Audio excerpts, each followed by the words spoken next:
పనసాకులో ఇడ్లీ, దాంతోపాటు సాంబార్ చేసుకోవడానికి ముందుగా ప్యాన్లో కొంచెం నూనె వేసి ఆవాలు, ఎండుమిరపకాయలు, జీలకర్ర, మెంతులు వేసి చిటపట్లాడిన తర్వాత కరివేపాకు, ఉల్లిపాయలు, ఇంగువ, పసుపు, పచ్చిమిరపకాయలు కుక్ చేసుకొని క్యారెట్ ముక్కలు, కుకుంబర్, సొరకాయ వేసి చూపించిన విధంగా లైట్గా వేయించుకోండి. దాంట్లో చింతపండు పులుసు తగినన్ని నీళ్లు పోసి కుక్ చేసుకోండి. తర్వాత మిక్స్ పప్పులన్నీ పొడి చేసిన దాన్ని కూడా అందులో వేసి సాంబార్ మసాలా, టమాటా ముక్కలు, కొంచెం బెల్లం, కొత్తిమీర, తగినంత ఉప్పు వేసి స్లోగా ఉడికించుకోండి. ఇలా 10 నిమిషాలు ఉడికిన తర్వాత మన సాంబార్ రెడీ అయిపోతుంది.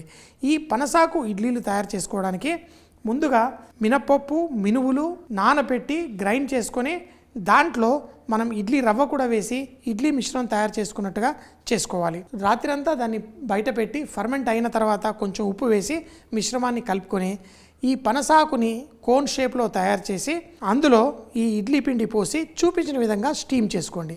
ఒక 10 నిమిషాలు స్టీమ్ అయిన తర్వాత మన ఇడ్లీలు రెడీ అయిపోతాయి. వేడి వేడిగా మన సాంబార్తో పాటు వడ్డించుకొని తిని ఎంజాయ్ చేయండి.